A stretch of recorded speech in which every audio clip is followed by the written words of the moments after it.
Hit so hard on the back of the head but your glass eye came out. You say I'm more concerned is the weather forecast for the big day. And don't demur. I'm in a state of alcoholic exhaustion. My overhead's defrayed. It should be time for celebration. No toss given. The ray of hard-earned trophies show. I spoil it with the emphasis on aspirin. You're a bulldozer in thoughtful out.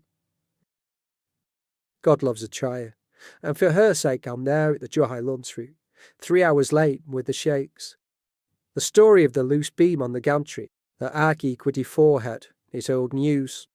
I show concern, and it's treated with a shrug. Dad, try to look as if you're genuine.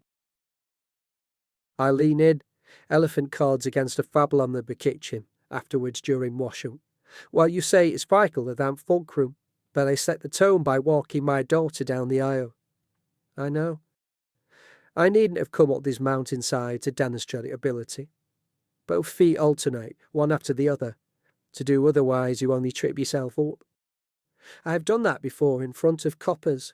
Blame my moccasin for scrucks. But that's in the past. And to append a commercial concern at this pass, the purchase of a plot of land, some lease, would be moribund. And at this junction, I don't want to get into business, for she's on about a thing called love. It's a bit premature, save it for the speech, I think. I feel crapulent, an old word which means unwell due to overindulgence of food or drink, and I will add to that a surfeit of the sweetness I witnessed here to go. This has the teeth I'll edge. Fuck up, kid, I said. Isn't it wonderful to be alive and be in Manchester, which, if I'm not mistaken, in the sun 3 times a year, could be continental Europe, gay Paris? We could strike lucky, sweetie. The clouds could part, and chummy trouble I feel now blown away, and the day turn out swell and perfect. Is the southern half of France necessary where I implore, even though this is Crumpsall? If I exist in the bubble, I exist in the bubble. The well-tempered clavier, and need much fuss and bother, fraught discussion, my way I see train out's a voice of mature calm. It might be this hair of the dog I snuck in, be absolute. Possibly Glam Fiddich suits me well in the meetings such as this.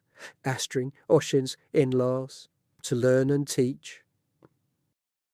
If boosterism technically is defined by wild optimism, and otherwise I'm about as liable to be louse from slink as a hibernating hedgehog, so be it. The proof is in the pudding, and mine's going up back a Victoria sponge-reach spotted pick. You don't need a 3-story marzipan concoction on stilts to prove time-honoured wedded bliss. You just need a little snicker of the hard stuff. Look where it got us. Kept apart strategically from your mother, lest the cold water and hotter get. We exchanged gunfire before an exchange of rings, and that's dandy. Lest I plunge ceremonial knife in as I should have done in 1983. Hip hip hooray for the blushing bride and the handsome groom, on the most fortuitous day in their lives, to be want to earn. I'll raise a toast. And you say, Dag, it's just rehearsal. Don't get carried away. You want something? I say I'm high on life, and Gaviscon and ibuprofen equally.